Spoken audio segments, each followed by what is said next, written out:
welcome to this episode of the Blog Chronicles. I am your host, Matthew Kabumas Loomis. Here on the Blog Chronicles podcast, we talk with world-renowned bloggers living their dreams and mid-tier bloggers chasing their dreams. What we do is dive deep into the guest's personal story and or talk about their expertise and find out some things that they know that can help bloggers like you be more successful. Before we begin, let me point out that the Blog Chronicles is sponsored by BuildYourOwnBlog.net, the full-service destination for people who want to start their own WordPress blog and achieve long-term success. Visit BuildYourOwnBlog.net to start your new blog today. All right, who is going to be our guest today on the Blog Chronicles? Dawn Marie Perkins has self-taught herself how to run a blog, earning money with affiliate marketing, and juggling the demands of blogging, along with being a wife, a mom, and also a homeschooling administrator. She's from Washington State, and she runs 2 blogs. So please help me welcome Dawn Marie Perkins. Hi, Dawn. Welcome to the show. Hello. I said it's good to be here. All right, great. Yeah, so how are things up in the Great Northwest? I think you're up in Washington State? Yeah, I'm in Eastern Washington. So spring is trying to happen. I think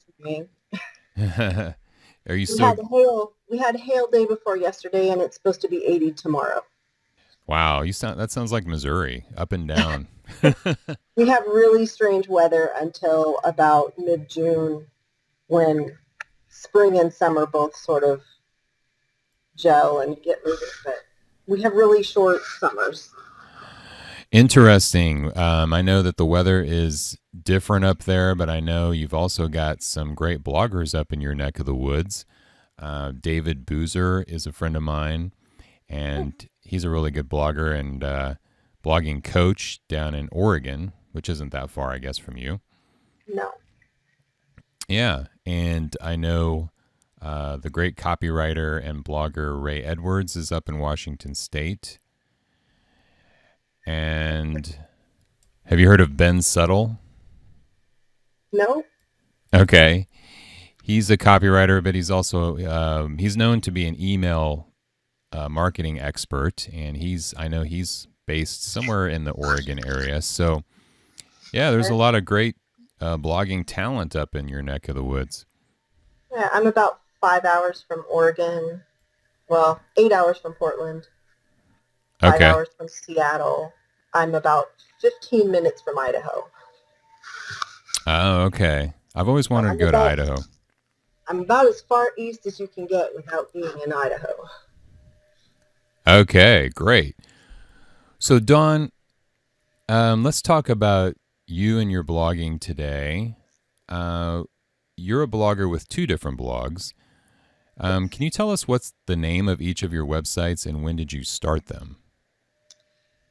Well, my primary blog is TheMommaKnows.com, and it's gone through many phases and metamorphoses from 2005 till today. As it stands, this particular blog with this.com is 7 years old. Okay. But I basically merged content from my original blog in 2005 to a second blog to this one. So some of the posts that are on my current blog I wrote back in 2005. Okay, so you've been going at it for over 10 years, 12 years, yeah. Yeah. Now, you also have another blog. Can you tell us a little bit about your second blog? I do. My second blog, I wanted to have a blog that I could sort of separate my content, because The Mama Knows is actually a homeschool mom niche blog, and I write about special needs. But another thing that I love is tech and blogging and all of the little ins and outs of that. And so I had teamed up with a friend years ago, and we did a couple of webinars together on getting started blogging, we used to do this thing called a blog write party where we would get together and with a group of 10 or so other bloggers and help them produce content very quickly, rough out a whole bunch of posts in one sitting, things like that. And that was maybe, I'd say about 8 years ago. Mm-hmm. And I really liked that. And I was writing, I had done some tutorials on my blog, and I had done a series on Amazon and all of that, all on my homeschool blog. And I thought, I really should separate these. So I started DonMariePerkins.com to be able to kind of separate the two audiences a bit. And along with that blog, I also just sort of brain dump. I write things that I wouldn't typically write on my homeschool blog. And that blog is actually really neglected these days. I don't write a lot on there. I have lots and lots of posts in draft, and I need to sit down and spend some time there, but I just haven't lately. Okay, so you're spending the majority of your time on the TheMommaKnows website. Yep. Yes. Okay. Can you tell us a little bit more about what that website is all about? Well, my readers are predominantly, they're all parents, I think. Mm-hmm. They are predominantly homeschoolers, but not all of them. Many have kids on the autism spectrum or with other special needs. I have a 16-year-old on the spectrum, and we didn't get him diagnosed until he was 11, and he's had special needs since birth. And so this blog sort of started, along with our homeschooling, started with me just, kind of going over, this is what we're doing right now, and these are the therapies he's in, and this is what's helping him, and et cetera, et cetera. And it became kind of a support thing for other parents that were going through similar struggles. Okay. And that's just what's continued. And I write a lot about homeschooling, a lot about special needs, and a lot of just parental encouragement type posts. I don't consider myself a mommy blogger. You won't see toy reviews on my site. I don't rep Toys R Us or any of the other typical mommy blogger, Capri Sun and all of that. I don't even go there. That's good to define that. I was wanting to talk about that a little bit because the name of your website, TheMommaKnows, I think sometimes we might automatically think mom blog, but very quickly, once you get into your content, though, you see that it's not the typical mom blog. And I think that I'm learning as I'm studying more about this niche that mom blogs, actually that's a very broad umbrella, and there's a lot of sub niches in the mom blog umbrella. And I think you're a good example of that because you have drilled down your niche. Not only, you're not just blogging to homeschooling parents, but it looks to me like, and it sounds like you've drilled that down even further, and you're targeting parents with special needs children. Is that correct? Somewhat, yes. Okay. I've also, we have kids that are grown and gone. I have my remaining 2 teenagers at home. And we've also been through some rough stuff with a teenager. And so parents dealing with teenage problems also. One of the top posts on my blog is an informational post warning parents about a new fad in kid drugs called incense. And it's the second most popular post on my blog. year round. And it's a warning for parents of teenagers. Okay. And, you know, we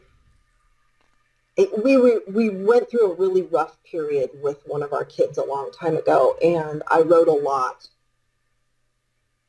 during that time just on how we were dealing with certain issues and what works and what doesn't and all of that. So a lot of parenting. Okay. Parenting more in general, but is there more of a homeschool focus to it? Definitely. Okay.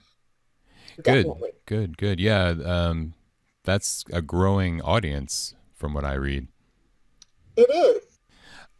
So Dawn, I also noticed in your content you share a lot about your faith. And I was wondering, do you consider your blog a faith blog or a Christian blog, or are you just being yourself and being transparent with your spiritual life through your content?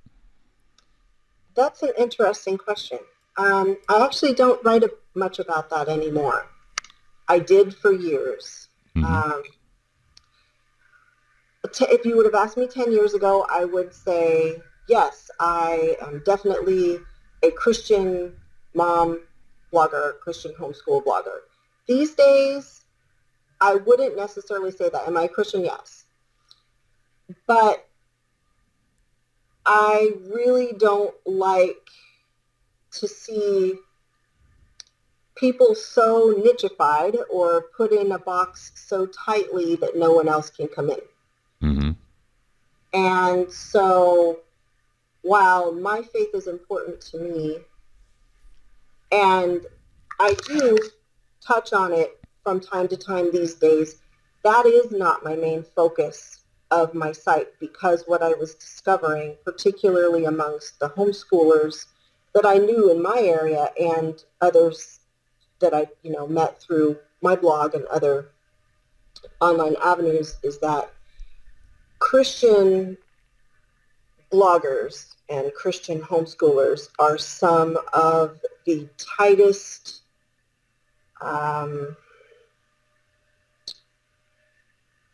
most, I don't know how to say this properly.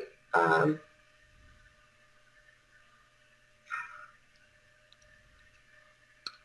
don't know how to say it. They're not very welcoming of those who don't believe exactly like them. I guess that's the easiest way to say it. Okay. And I don't think that's right. And I think that if a non-Christian homeschool mom with a kid on the autism spectrum is needing some support, I'm not going to exclude her because she doesn't go to the same denomination of church that I do. Some blogs come across that way. And I just didn't feel comfortable with that when I'm contacted by somebody, who is an atheist and says, I'm really struggling with this and I can't even find curriculum and my homeschool group can't help me because I don't want their stuff. And, it's frustrating to hear that the faith I claim is so unwelcoming. And I didn't want my blog to be that way. Very good. Fair enough. That's why it's not locked in necessarily to homeschooling either. There are a lot of people that read my blog whose kids are in school. And they're very free to comment and very free to email me and say, hey, here's what I've run into, and how would you deal with this? And I've got an IEP meeting coming up and I don't really want to go to it, and I have suggestions for them too, because I've also been there. We've done school. We've had kids in school, kids out of school. So, have you ever had a parent tell you that because of them reading your blog over time that they made a decision to homeschool their children? I have. Oh, wow. And that's really a neat feeling that I was able to encourage somebody in that direction. I'll be honest, I've also encouraged people the other direction. Interesting. Because it's not for everybody. Mm-hmm. It's just not. And when you have a child with more needs than you are able to physically and emotionally meet all day long, sometimes you need some extra help. And there's nothing wrong with that. And again, that's why I try not to lock in so much to one particular mantra or whatever you want to call it, because really parents just need support. And that's just the way I feel. I want to be able to do that without saying to someone, well, this is the only way there is to do it. There's enough of that going around. I'm laughing because everyone is right on the internet. So I'm in the blogging niche, so I'm laughing right now about that. What sorts of feedback are you getting from people, in general, aside from that? That's a pretty amazing story right there. Did you share that on your blog? Did you tell that story? I don't know. About No, the parent that decided to homeschool because of your blog? I think you should if you no, haven't. I don't think I did. Things happen through email conversations and comments and Facebook. Right. No, I don't think I have shared that before. Okay, well that's pretty fantastic. What are some other feedback that you're getting from folks, and even some negative feedback if you're willing to share that? What are some things that people have emailed you or told you in social media? Um, Social media is not my friend. I don't like social media, especially Facebook. It drives me crazy. It's so hard to get reach. It's so hard to get interaction and engagement on, especially Facebook these days. Instagram is fantastic, and I like Twitter, but Facebook is not my friend. I don't know. I have people that email me questions. That's very common. Questions about what should I do? How do I do this? Who do I contact? That sort of thing. And then I have I have lots of Facebook messages from parents who've said, oh, you know what? When you said such and such, that really helped me out a lot, and I appreciate that. And for a parent to admit that they're not having a great time 100% of the time, especially to do it on social media, Mm-hmm. is kind of a big deal, because it seems like everyone tends to live in their airbrushed Instagram filtered lives, particularly if you're a blogger. And I have so many friends who blog. I love to go to blog conferences, and got a couple of conferences I try to attend fairly as often as I can. And Which I'm just curious, which two are those, real quick? I go to the 2-to-1 conference, which is actually a conference specifically for homeschooling parents that are in the blogging niche.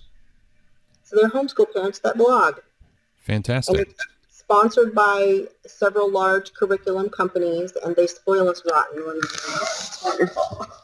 But I have to travel 1,000 miles to go to these conferences because they're always on the East Coast. Hmm. The other one I actually haven't been to in a few years. I went to it the first 3 years it ran, which was the Alum Conference. And I believe the last time it was held was maybe a year and a half ago, and it was in South Carolina. I think it was in South Carolina. I didn't go there. Okay. I am hoping to go to DigiCollab probably next year. I'm not going to make it this year because we're moving, but Digital Collab down in San Diego, Mm-hmm. which is put on by a blog friend of mine, Tony Anderson. Okay. And it's a fantastic conference for bloggers and those working in social media to help them really push their businesses forward. Fantastic. For those listening, there are links in the show notes to these conferences if you want to check those out. Dawn, how often do you publish new content typically? About once a week. That's okay. I used to, way back when I first started blogging, I would put out 3 to 5 posts a week. I stayed up until 2 o'clock in the morning. Everything I did revolved around my blog, it seemed. And after a number of years, I got really burned out on that, especially since I was participating in so many roundups and things like that. And I ran one. Mm-hmm. And so it seemed like every post I wrote was for one of those. Okay. Whatever the theme for that particular one was, that was what I wrote. And it got to where I was writing for the weekly roundup, things, and I wasn't really writing the way I wanted to or what I wanted to. And something had to give, and eventually I got really tired and slowed way down. And now I'm starting to pick back up again. I'm also working on some downloadable curriculum. I'm writing some of my own products. So that's also taking some of my time. And I've been in the middle of a full-fledged content audit for the past year. Okay. I deleted, mind you, 950 posts. Wow. Okay. I still have almost 800. So you didn't, those were just content pieces that you didn't see any hope of repurposing or anything? No, well, all right. Some of them I didn't actually delete. Some of them I drafted because I am going to repurpose them. Some of them were combined into where I took 2 or 3 posts that were okay, put all of the content together, and came out with a really good post. That's a good idea. And I've republished those.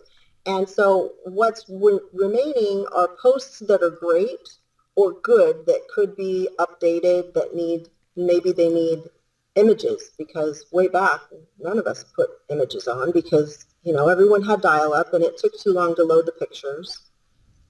And if you did, then lots of people would complain that it took too long for your site to load because there were so many pictures. This is a long time ago.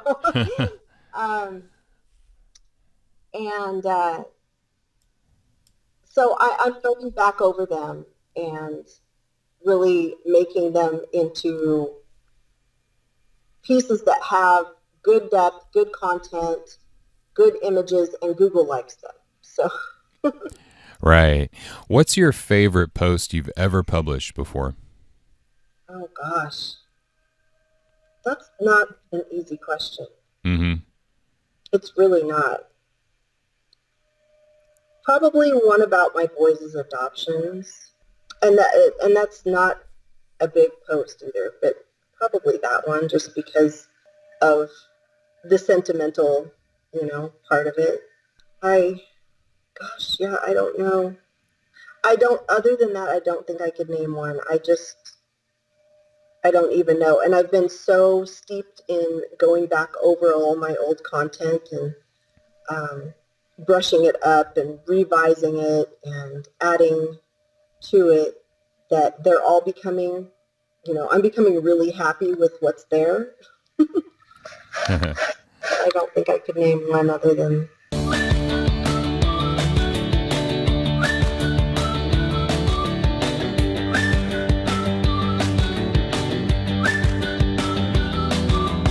Yeah, I can relate. That would be a difficult question for me to answer as well. I'm curious, Dawn, are you using email marketing to promote your blog? I am. I use a service called MailerLite, which is relatively new. And they have so many fantastic features, autoresponder, landing pages, everything, and they're free for up to 1,000 subscribers. So How do you spell that? MailerLite? MailerLite, MailerLite. Okay. We'll be linking to that in the show notes. Yeah, they're wonderful. Okay, I'll have to check that out. I hadn't heard of them. I guess they've only been around about 3 years, and I found them in, I want to say January. I was using Mad Mimi and, paying for Mad Mimi. And somebody had pointed me to MailerLite, so I decided to check it out. And they have better functionality for free than Mad Mimi had built in to their first paid tier. So I've been really happy with it. Okay, so you do an email newsletter. How often do you send that out? Weekly. Weekly, okay. Yep, I do a weekly. I use a number of different opt-in freebies that lead people into my list. I don't inundate them with email though. I do send a weekly newsletter. Usually usually it's additional content. It's a post just for my subscribers. And then I also will point them to one or two other posts that are on my site and maybe share a couple of other posts from other sources, Mm-hmm. other resources or whatever that I found over the course of the week. Okay, so you're marketing your blog through email marketing. Let's talk for a minute about social media. We know that you love Instagram, you hate Facebook. Tell us why. I'd like to know a little more about why Instagram is working so well for you, and tell us if there's anything else. I'm curious if you're using Pinterest and Google Plus and some other places as well. Okay, I was one of the first adopters of Google Plus. Oh, okay. I was right off the bat. I jumped on that one. I am not really good about using Google Plus, but I've become better. I've started. It's come back on my radar again. Mm-hmm. I like Google Plus. I see potential there, and from what I've read, when you promote your work on Google Plus, it kind of reinforces Google Mm-hmm. to look more favorably on your site. So I like that. I'm not great about using it, but I do understand the potential there. It just it's always kind of off the radar. So I have to make a conscious effort. I use Buffer for my social media, the majority of my social media stuff, and Buffer has Google Plus, so that has helped me. Right. Keep on that. Instagram, I love Instagram because I can be myself on Instagram. I don't cater to homeschoolers or anything. I view Instagram as a way for my readers to actually see what my life is like. And so once in a while, I post a workout picture, or I will share a picture of my son. He's in karate and Brazilian jiu-jitsu, so he's very much into MMA, and he's 14, and he loves it. I share those. I share quotes. That's the one thing I do regularly. Quotes are the one thing I do regularly. I belong to an Instagram pod, which is sort of a under the radar way of getting more likes and shares and comments on your Instagram posts, because we have a group of bloggers from friends of mine from a conference that we all went to, and we share each other's stuff, and we put our posts into a group message, and then everybody goes through and we help each other out. But I like Okay. Instagram because it has better reach. Oh, it has great reach on Facebook. That's true. They're I, connected. I, I share my Instagram posts on my Facebook page, the Mama Knows Facebook page, and those posts have great reach because, of course, Facebook owns Instagram. Right. It, I'm sorry, go ahead. no, go ahead. Well, I have a question about Instagram, but if I was cutting you off there, I want you to finish your thought. No, you're good. Go ahead. Oh, okay. Well, it's interesting that you said that you feel like you can be yourself on Instagram. Does that mean that you're showing pictures of you when you're not having a great day, or behind the scenes something goes wrong, or what do you mean by that? Everything. Okay, I am not a selfie person. I'm Mm-hmm. not. If you look through my Instagram in the last year, there might be 5 selfies in there. Mm-hmm. I'm not. I don't like it. And I don't follow people that post nothing but selfies either. But pieces of my life that I don't necessarily write about a lot.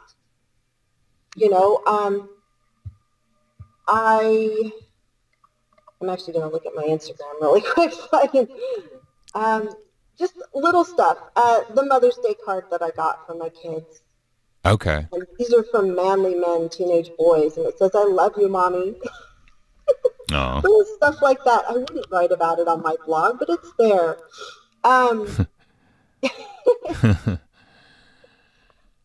Quotes. My son got to pilot an airplane for Civil Air Patrol 2 weeks ago. He got to pilot a Cessna. Oh, wow. It was just super exciting. I ran a 12K a few weeks ago.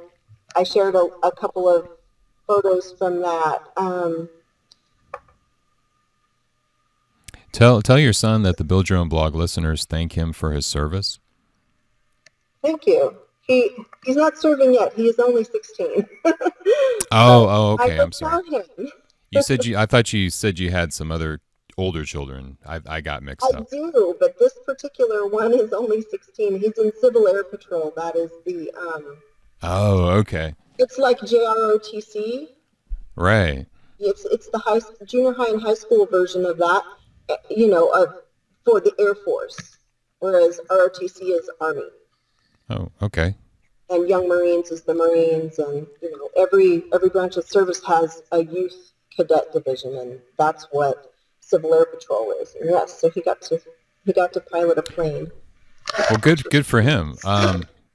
Good for him. Now the reason why I was asking, or bringing this up about Instagram, is you talked about how you don't like, how so many bloggers just show the best sides of themselves and airbrushed photos and all that. And Instagram kind of has that reputation at times. So I was wondering if you were doing something a little different there, I share some fails there occasionally. I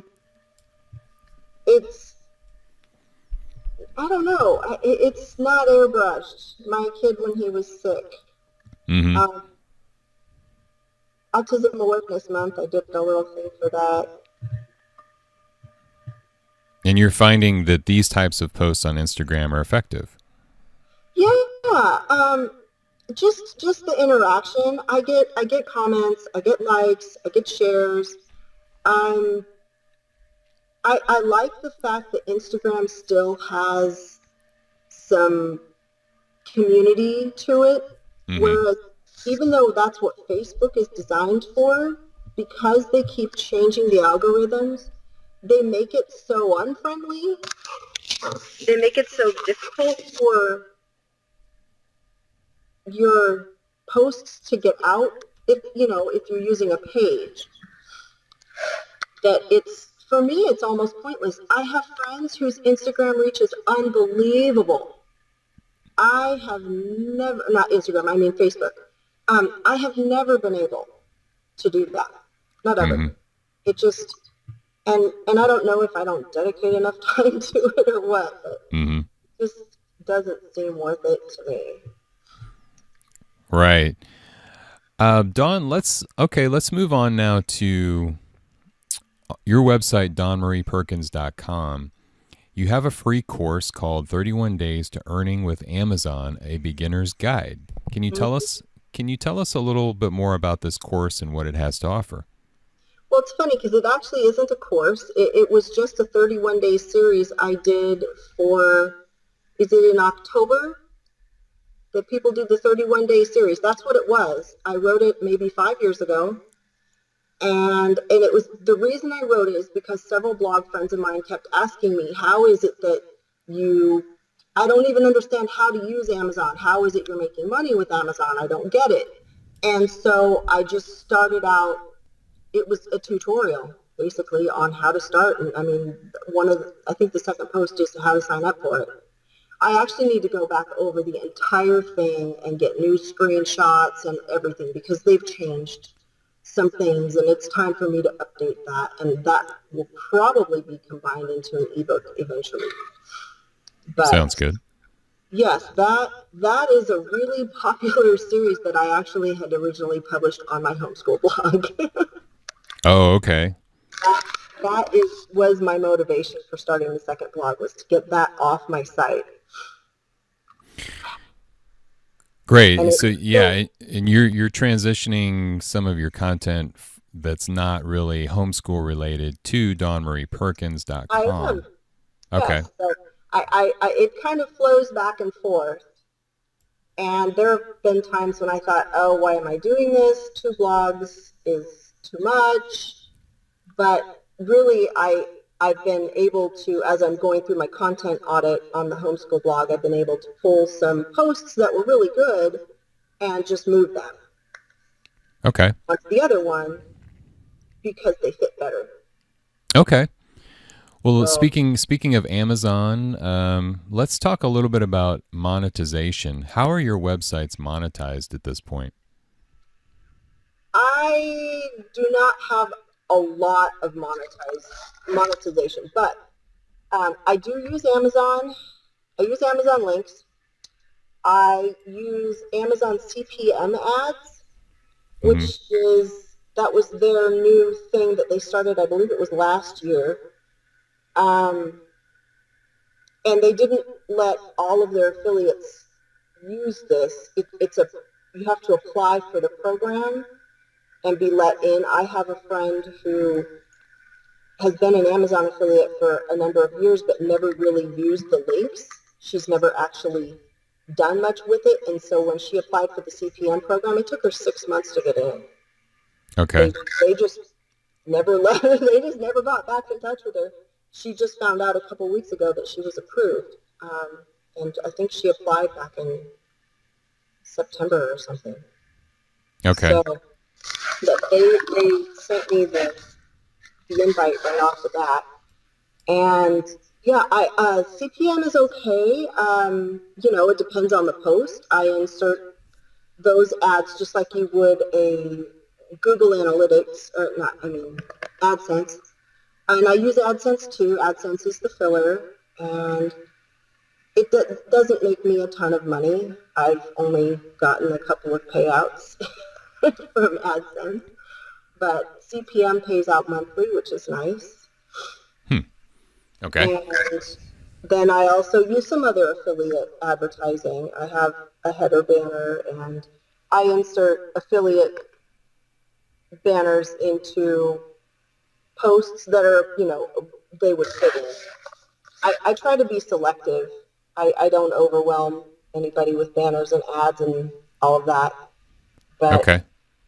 here and there, when I can, I will. All right. Okay. You seem like you know a pretty good amount about Amazon affiliation, and I was just curious if you knew or what you would recommend for someone like me who lives in Missouri, and Missouri is one of those states where Amazon doesn't have affiliates.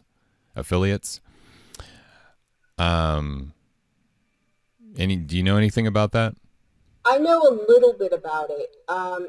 And it's not just Amazon. Aren't there other ad networks that are also not willing to go there because of that rule? That could be. I haven't dug into those other networks.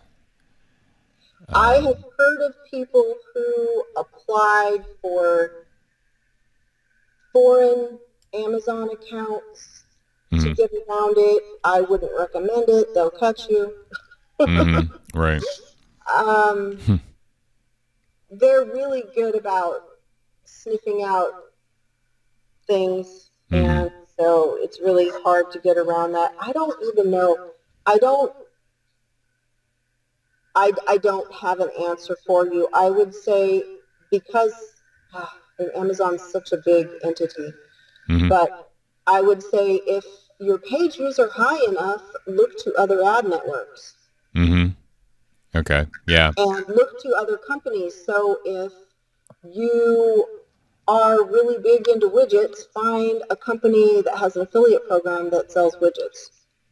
So You you're know, saying like if it's books, then maybe consider Barnes and Noble, Barnes and they Noble. have an affiliate program. Uh, what's the other one? There's another bookstore, another big bookstore in the U.S. I can't remember what it's called now because we don't have one here. Oh, And there are, Mardell's. yeah, maybe that's the one. I'm not sure. Okay. There are a few big booksellers that you could promote for besides Amazon. There's also Walmart. Right. Walmart I or don't Target. know what the criteria to become a Walmart affiliate is, though. I think that they may have a minimum of page views or something, but they might not. I don't know because I haven't tried. Okay. Like I said, I'm not a typical mommy blogger, and so I don't generally go, Target, Walmart, and all of that. I'm not looking for affiliations there necessarily. Right. Um, I would but love to use Amazon, but right now they just don't do it for Missouri. So. well, Walmart does have an affiliate program. If you use affiliate networks like Commission Junction, Mm-hmm. or Share a Sale, um, Okay. that's two that pop into my head right off the bat. I use both of them. You can find hundreds and hundreds of companies to affiliate with. Otherwise, you can just Google, the name of the company, J.C. Penney, and then the word affiliate, and see what comes up. A lot of times you can find affiliate programs just by doing that. Very, very good, good stuff. Thanks for letting us know that, Dawn. Dawn, it's been great having you on the Blog Chronicles today. And I want to close with this question that I ask all my guests. Dawn, how has blogging changed your life? Oh, wow.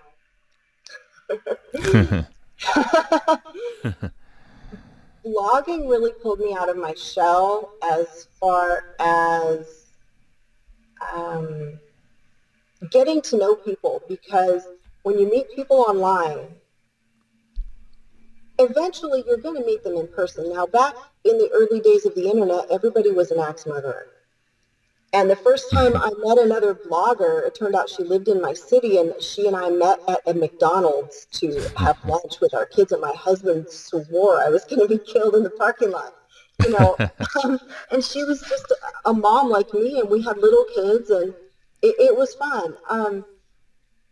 But blogging has really it's changed the way I look at everything, because I filter things through the lens of, that would be interesting to write about, or I want to know more about that. Just being on the internet, the information is everywhere, and so wanting to look into things, and the next thing I know, I'm sharing it. I'm writing about whatever it is I just found out or just learned, and it's definitely made me a better writer. Blogging has definitely made me a better writer. I've taken writing courses online and writing courses, gone to seminars and things like that at conferences on writing, and learned a lot just from those things, and realizing, oh, the way I speak and the way I write, they're really similar. Okay. So you write like you talk. I do, but I use better grammar when I write. Right. But yes, I do write like I talk, and I've had people say that to me. Oh, wow, you sound just like you do in your posts. Well, yes, I do. I try not to be too formal or stuffy or stiff or anything like that, because that's not me. And that's really what I'm all about, is just being real. Right, right. Keeping it 100. It sounds like you found your voice. I did, and it took a long time. How long would you say it took? From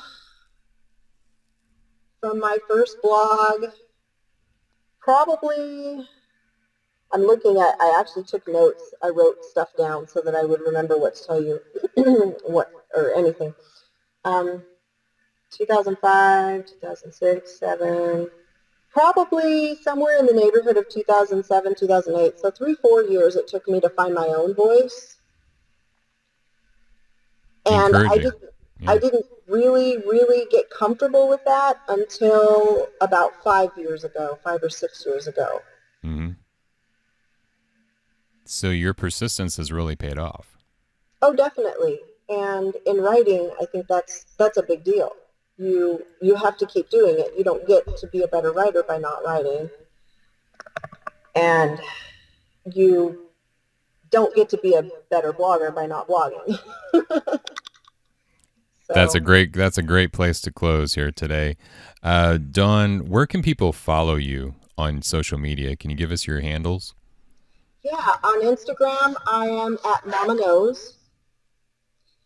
On Facebook, I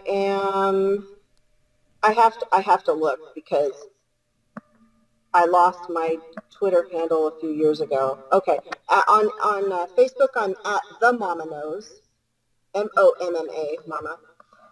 On Twitter, I'm at Dawn M. Perkins. I was MommaKnows for years. I decided to change it, and when I had to change a part, about a month later, somebody had stolen my Twitter handle. So TheMommaKnows on Twitter is not me. She won't give it up either, and she's not using it. On Google Plus, I'm just plus Dawn Perkins. And let me think, what's the other? Twitter, Facebook, Instagram, Google Plus. I guess that's it, right? That's good. And there's links to all of those channels for Dawn on the show notes page. So, Dawn, thank you so much for coming on the Blog Chronicles today. It's been a real pleasure meeting you and getting to know you. Absolutely. Thank you very much. It's been fun. Thank you for tuning into this episode of the Blog Chronicles. If you enjoy the show, please subscribe on YouTube or iTunes and leave a rating or review to help other bloggers find us. If you want to chat, look me up on Twitter at Matt Loomis, who is going to be featured on the next Blog Chronicles. 6 years ago, she was working in the corporate world and hating every minute of it. She wanted to spend more time with her kids and had unfulfilled dreams. One big dream was to become a writer, but she continued to live a life of quiet desperation until her world fell apart and her dying father said something to her that possibly saved her from drowning in unfulfilled dreams. What did her dad whisper to her on his deathbed that jump-started her writing career? Find out next time on the Blog Chronicles. I'll see you there.